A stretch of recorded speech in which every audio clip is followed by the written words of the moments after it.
We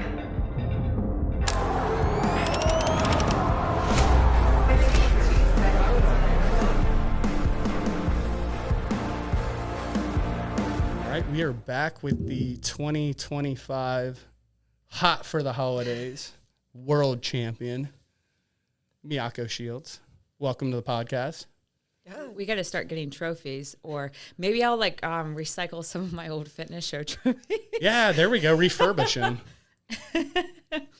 We'll put board shorts on the guys for the guys. It's like then you can hold it. You have it for the year in like the Stanley Cup and hockey, and then you give it to engrave a new thing. That would be kind of fun to do something like that. Make a trophy, and then then each year I have a little plaque that I got now it was for a consulting company that I paid, and then they gave me an award. After thousands of dollars spent, you have a plaque on the wall. Yeah.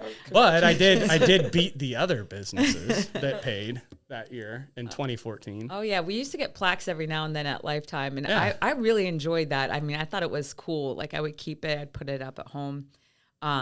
But yeah, I think we should do that. Jim would make some. Yeah, we could do something like that.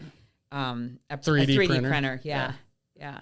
So what I'd love to do is let's talk about your journey to hot for the holidays championship, but we'll start back before we got into the training for that.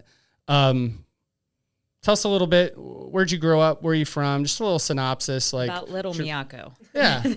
Little Miyako. So I'm from a city called Alliance, Ohio. It's up like Akron, Canton area. Okay. So about 2.5 hours from here. But I went to OU for college, and then I moved to Columbus after I graduated. So I've been here ever since. Where'd you live at OU? What spots? What dorms? Like houses? Because I'm an OU grad, so. Oh yeah, absolutely. Yeah. I lived in Brown for my freshman, sophomore year, like on South Green. Yep. And then I lived in a spot on Stewart Street junior year. Okay. And then Palmer Place for senior year. So I lived next to Palmer on what was the street right next to it? That workout did a number on me. Yeah, I'll remember. I can't but yes, I loved my time at OU. Did you enjoy it there? Oh my gosh, so much. Yeah. Like I couldn't do it again. Sure, but, absolutely. It was amazing. Yeah. You guys might not survive if you did it again. What did you study there? Business, international business. Cool. My degree. Did you do any like clubs or activities there? Yeah, I was in the symphony orchestra. Sweet. I've been playing the violin since I was pretty young. So. Okay, cool. Really I have seen some of that on your Instagram page, and it's really cool. Yeah. How'd you get into that? Did you have a parent that played? No. Well, my brother, I have one older brother, but he played the piano, and then I started playing violin. I was about 5, so then I took lessons all through high school. Really neat. Yeah. Did you want to do that? I'm just thinking of our daughter. Like we have a little steel tongue drum for it. I'm trying to get her to start practicing, but that's pretty cool at like 5. I mean, she's 6. I can't see her like having the dexterity to play an instrument like that. Yeah. I mean, I think like at first it was cool, like start doing it, but like then like practicing every day is another story, right? So yeah, I definitely didn't enjoy that as a kid. So it was kind of like you're gonna do this for a while, and then it was more so like practice 30 minutes a day until like I got to middle school, and then it was like a choice, like okay, like if you don't want to do this anymore, it's up to you. And so like I quit a couple times, and then I would stop for like 2-3 months, and then I always be like, all right, I'm ready to like do this again. Yep. But it's like funny how that works. Like when you've been doing something consistently for so many years, and then you like you realize you miss it. But I think it was definitely not like as a kid, I didn't want to do it, but like, I think it was a really good thing for me because it like, it taught you that like, if you do something consistently, cause nobody starts out playing an instrument being good, Sure. So it's like, but if you do it, like you can get better. You just have to be consistent. So I think that was a really like good part of like my childhood. So do you feel like it was like a healthy outlet for you, like, or became one as you got older? Like music like that? Yeah. So like, because I didn't in college, so like I didn't study music, but it was really nice to have like the orchestra because it was like twice a week, like you'd meet, like it wasn't very high stress, just like you get together twice a week. It just let me like keep doing it, but not have to like really like what's the word I'm looking for? I didn't really have to like commit too hard, so like that was nice, and I could actually like focus on school and also being a college kid. It gave you a creative outlet without having to go all in on something. Exactly. Yeah. I understand. Exactly. I understand how that is. And you need, I think that's one thing I noticed a lot of friends maybe didn't have. I was in the boxing club at OU, which was a lot of fun. And again, it was a couple days a week. And if I wanted to ramp it up, there was another gym outside of there that I'd go to, like if I was prepping for something. But those 2 days a week gave me something outside of school to focus on, that I had roommates who, you know, their only hobby was starting to be kind of like smoking weed and drinking, and they had nothing outside of school except that. And that, at first, it's novel, you know, your first year or two of school, and then you start to see it's like, this is not the healthiest thing to spend all of your time doing. I just noticed that was a pattern with a lot of kids in college. So sure. I try and always talk to kids who are, whether they're here or they're in high school, they're about to go. I'm like, what else are you going to do besides school? Like, probably not something that is another full-time job necessarily, that is like taking all of your time, effort, and energy, but like have another creative outlet or something that's fun. I think that's a good idea. So I don't know. That sounds really cool. Did you do any kind of sports or physical activity in a focused way growing up or in college or anything like that? I played soccer. Okay. I played soccer from when I was young till I graduated high school. But that was pretty much it. That's a hard sport. I mean, It's fun. Yeah, that's really cool. So how did we get on your radar? How did CrossFit kind of start to come? So I think it was like I joined the gym in July of 2022, I think. Okay. So it's been that's crazy. But it's been a few years now. But I, at the time, around COVID time, I was playing on a recreational soccer team, like up at Resolute. And there's a girl, one of my teammates, my friend, her name was Megan Bogdan. I think she might have. Oh, yeah. But she was a coach at a CrossFit gym in Hilliard. And her and I became friends on the soccer team. And she was like, you should come try this out. I think you'd really like it. So like I went to her gym and tried it out once. And then I was like, this is cool. And then I don't know, I didn't do anything for like eight or 9 months, I think. And then I was going to the gym at that point, but I had no routine. And I was just kind of like playing soccer and going to the gym sometimes whenever I'd feel like it. Sure. So I was like looking for a routine. This gym was like super close to where I lived. So Sweet. Came and did my elements, and I've been here since. Okay, very cool. Yeah, she went to our gym back in like 2014. Okay, so she was a member here. So that's cool. how I remember her name. And we get her real estate stuff. I think I just got something yesterday. Yeah, that's her. Yeah. That's her. Yep. So no, I remember her, and she I could see before she left, she was kind of taking off. Like she was getting really good at it. Yeah. Okay, so you kind of did it like along with soccer, and then did you start off in the 6:30 a.m. class? Yeah. Okay. So then you guys formed like your cult.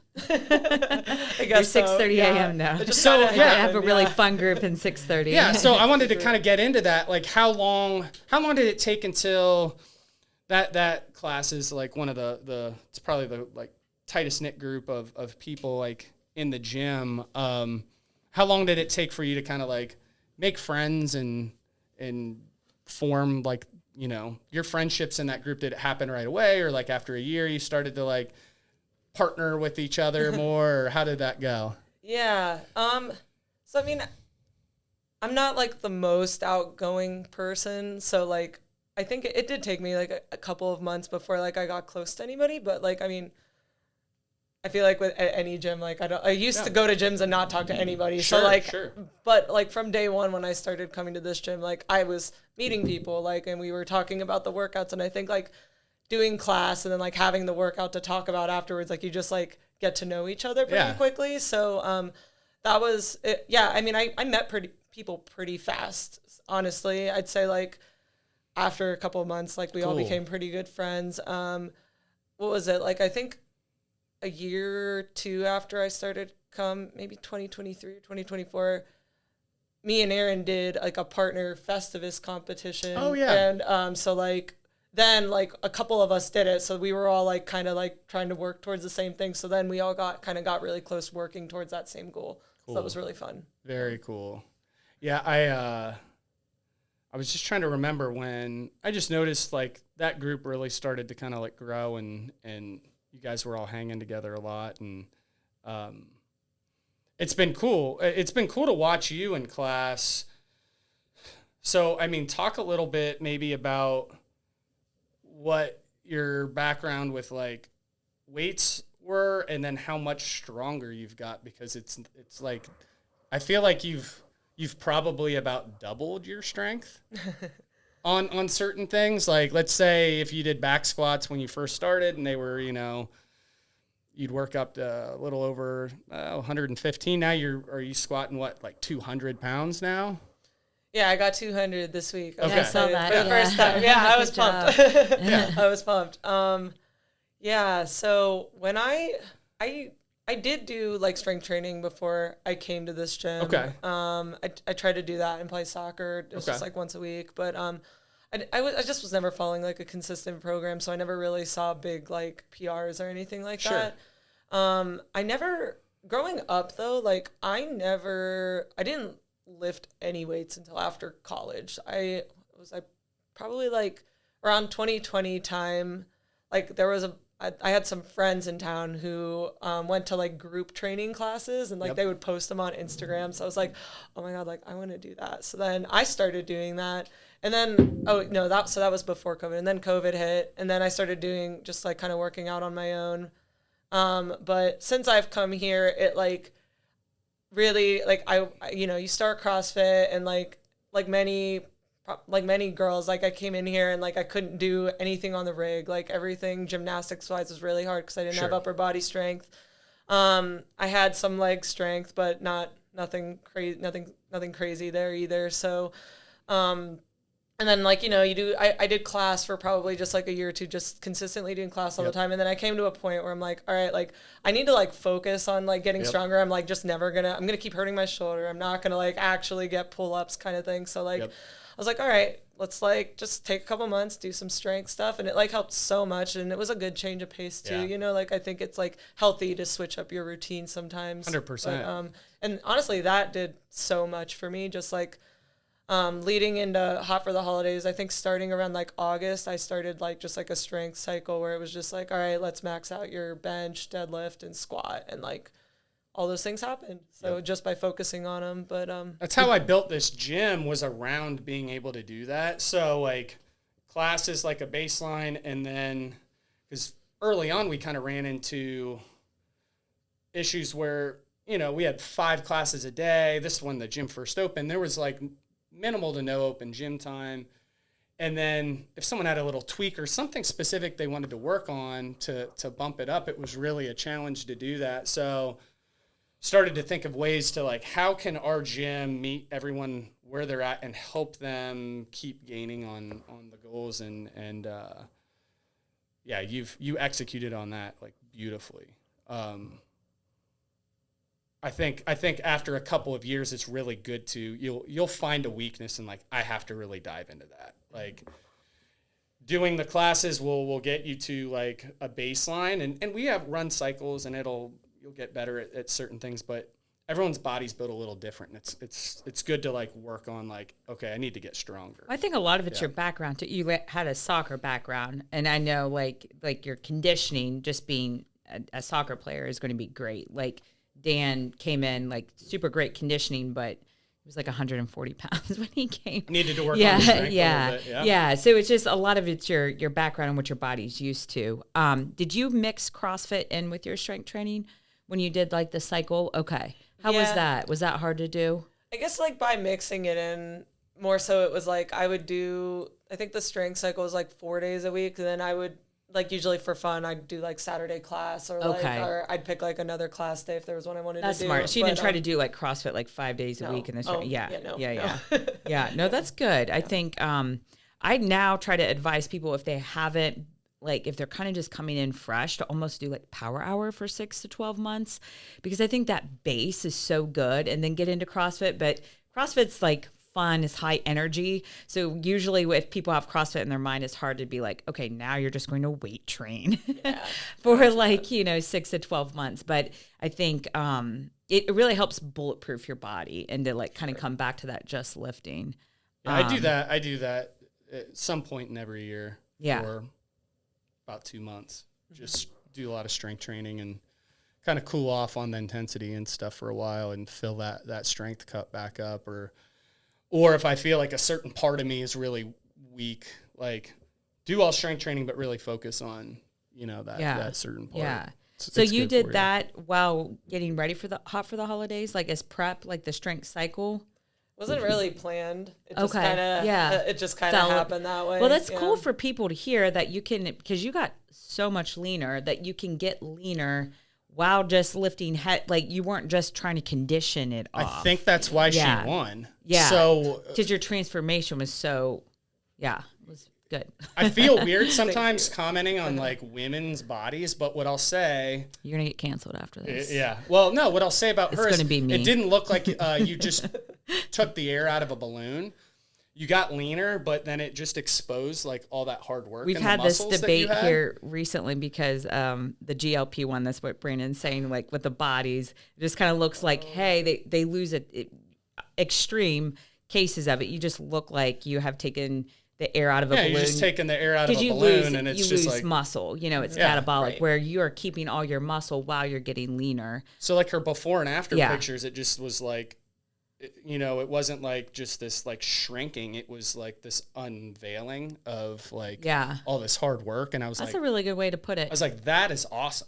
Yeah. That, like it just stuck out. I was like what's under really there? Cool. What's all that muscle? Yeah. Okay. So did you lose much weight though? Because sometimes that means on the scale, you might not have seen that much. Yeah, I mean, no, it was about 10 pounds. So that's okay. But the transformation was really significant. But it's cool to like here too. You can really drastically change your body without losing that much weight. I've seen 25-pound weight losses that don't look as good as that 10-pound one. Yes. And I've worked with couples before. It's funny because it like a man and a woman, and one will get mad at the other because the other one's lost more weight on the scale, and they're like, it's not fair.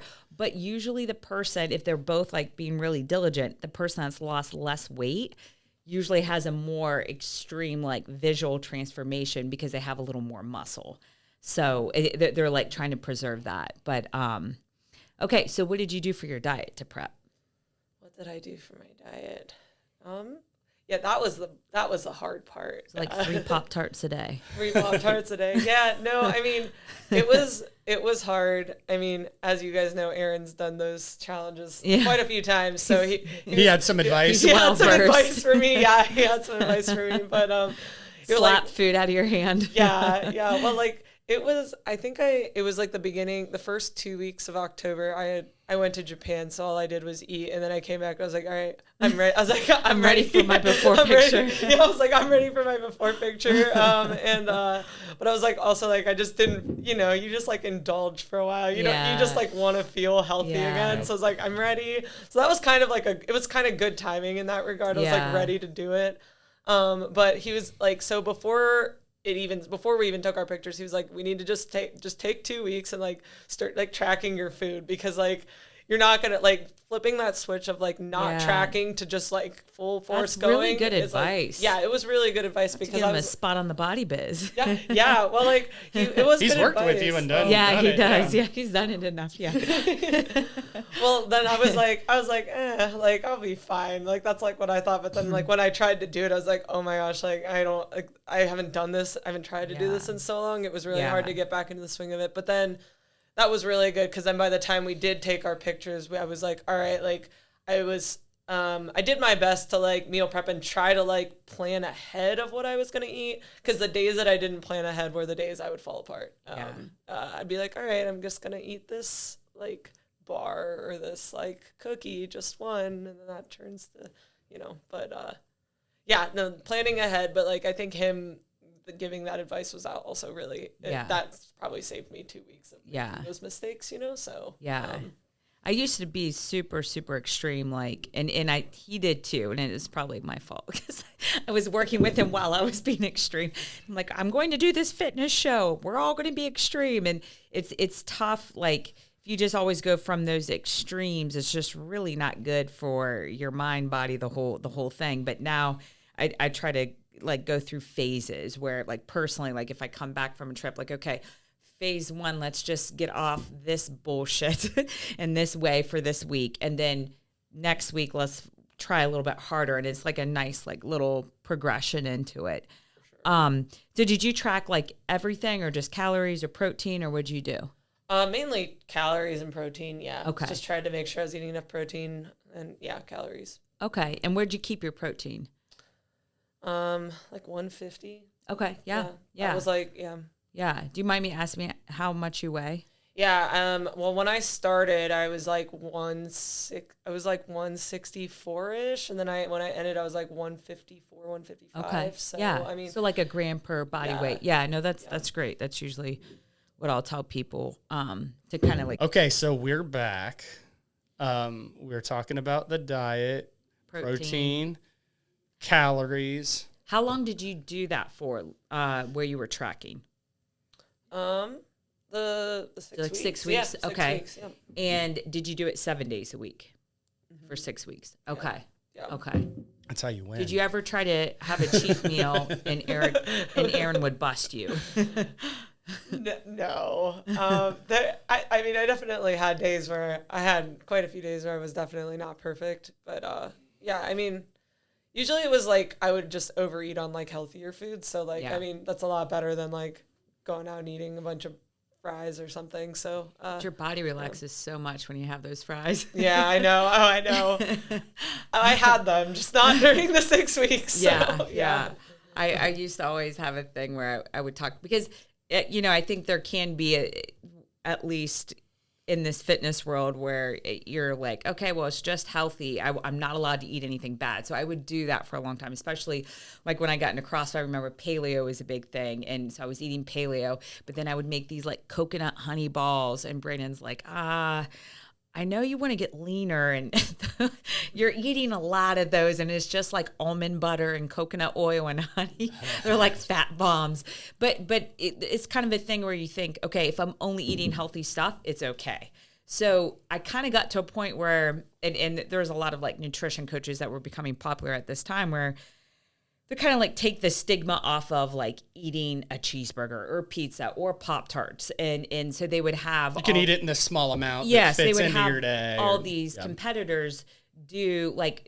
compete on a high level, but eat a Snickers every day and fit it into their macros, just to like prove a point. And it was a cool like concept and like theory, but then still like healthy food makes you feel healthy.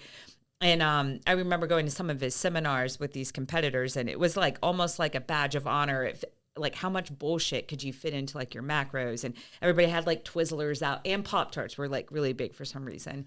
The satiety though that you get from, you can eat a lot more volume of nutritious healthy food. So if you do eat like a Pop-Tart or candy or things like that, it's you're not getting a lot of nutrition. You're also not getting full. So you're like.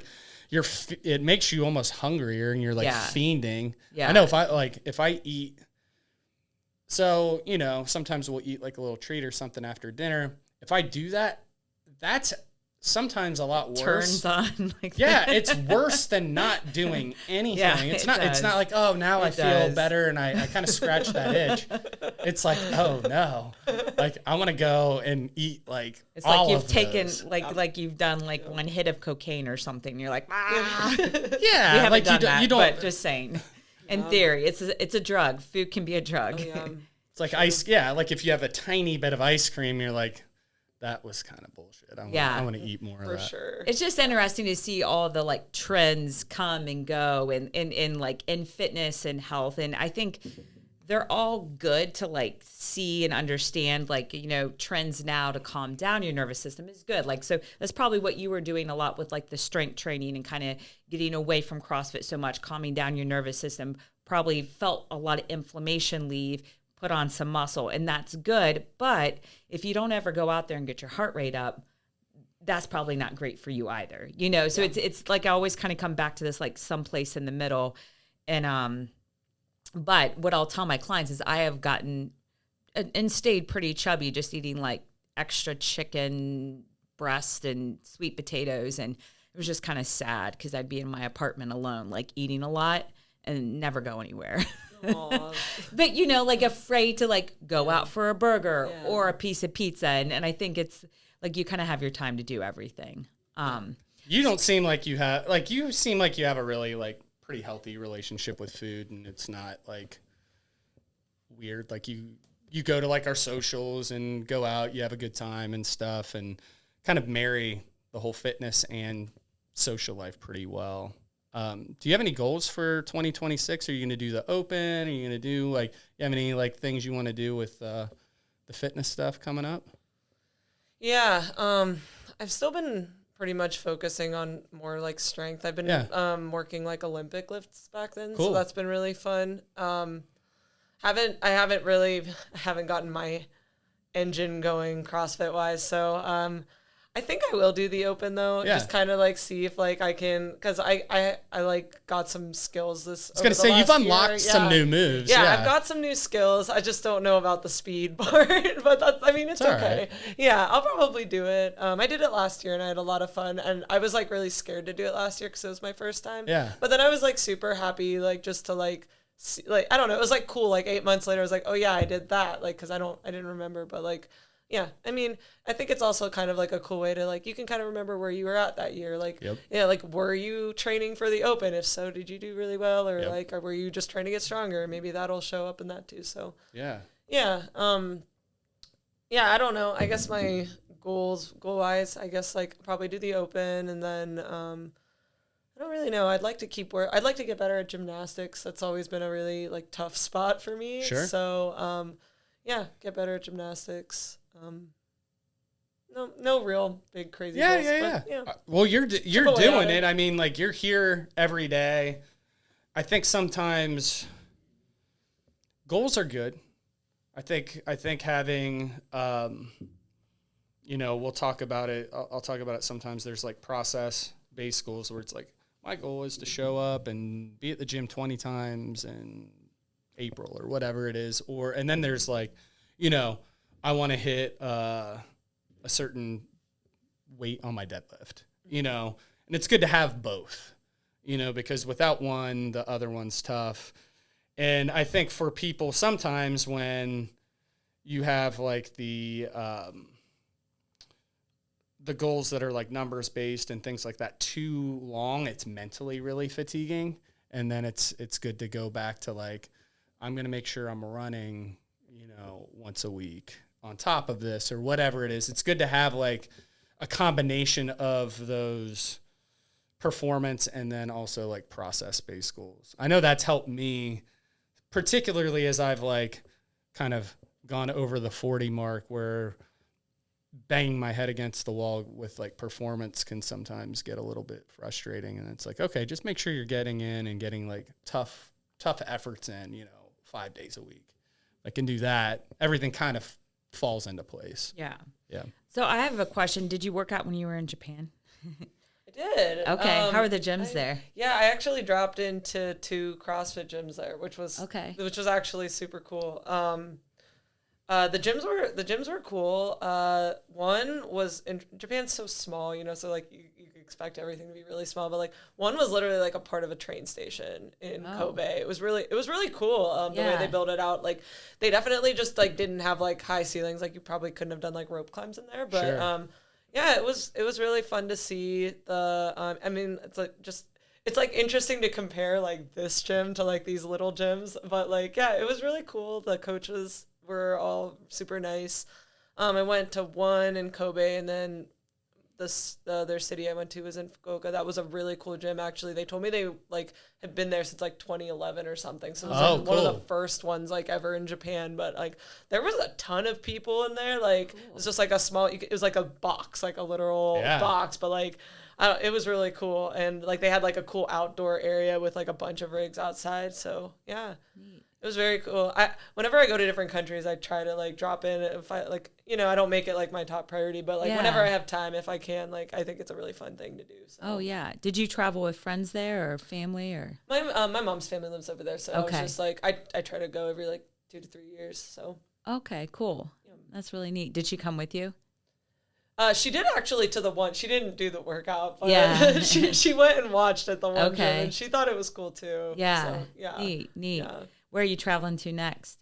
That's a great question. I don't really have anything planned this year. I try to do like one international trip a year or something. And like in the fall, I'd love to go back, like go to Europe.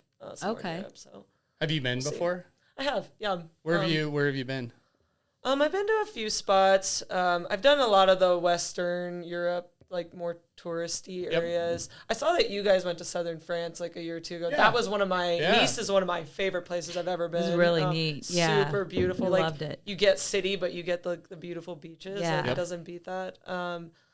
Yeah, I've been to France, I've been to Spain, Italy. What about Greece? I've not been to Greece. I'd love to go to Greece.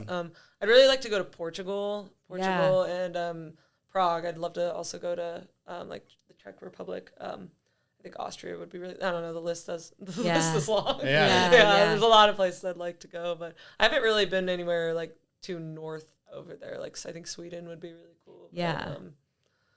But, we'll see when all those happen. Yeah, cool. Yeah. Really neat. Have you been to South America?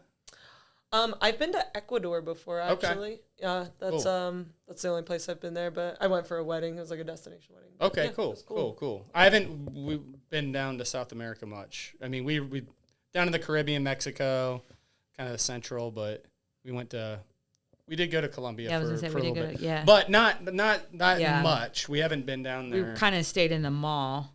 We went there for stem cells. We got stem cells. And we were like, we were like so excited. I was like, this.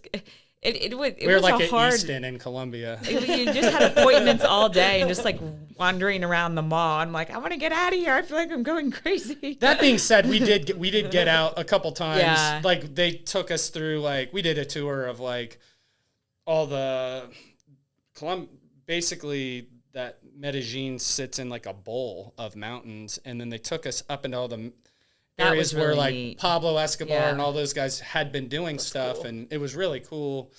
And then this one guy who works for there, he does like their media. He took us out to like this really like one of the coolest dinners ever with like UFC fighters. I just want to go back and eat like more fun food and drink some wine. Took us out because we weren't drinking at all. No. Like we were just trying to stay. It's such a big investment. You don't want to totally. You can just kind of blow it if you drink alcohol and don't take care of yourself. Yeah. Which he's listened to like some. Fighters, boxers, and one went and he just like partied the whole time, and one went and like took it super serious and. The guy ended up having to go back and like, he's like, it didn't really take. It. And it's intense, but it was cool. I'd maybe do it again, but I don't know. It's such a big investment. I'd rather travel. Yeah. I'm always like, I could go on 2 like international flight or trips for that. Same, but yeah. Well, Miyako, I mean, you are big reason I wanted to have you on here, and you're super humble and always act like, well, I don't even know why, you're like a model member here. Like you're here. I see you every day when I come in here. You're training hard. You come to our social events. You do our challenges. You're just like when someone walks in the gym and I'm like, what I want them to get out of this gym is and you're a nice person. Yeah. It's just like, it's what you do. So it's and like your energy and your vibe. And I think just like what we're trying to create here is just like nice people working out that like you could be an asshole, but you decide not to be. So we are thankful for that. But it's, you're just like, if I could have like an avatar client, like, hey, what do you like, what type of person are you looking? It's just like someone who's, wants to come in here, make friends, try things, like go to, you're doing all of it. And it's just like, I want people to see that and like using it as an example. And I hope that this place like plays a role in your life and can enhance it. So like, that's what I hope that you're getting out of it. And, you're enhancing our business by just being a part of it. So. Oh yeah, no, I love this place. So stay here for 15 years and we'll have your kids in the childcare, all of it. Yeah, we'll see about that. Yeah, no, this gym's been it's been a super positive, like influence on my life too. Just, keeping me consistent. Yeah, like I said, I didn't really have any fitness routine before I started coming here, but it gave me CrossFit's so challenging. It gives you a lot to like work towards, but it's also fun. And then like you get to do it with people. I think the community is like so important, and the socials are so fun too. So like, yeah, love it. All right. Hey, thank you for being on. Yeah. Thank you for having me. Appreciate it. Good to talk.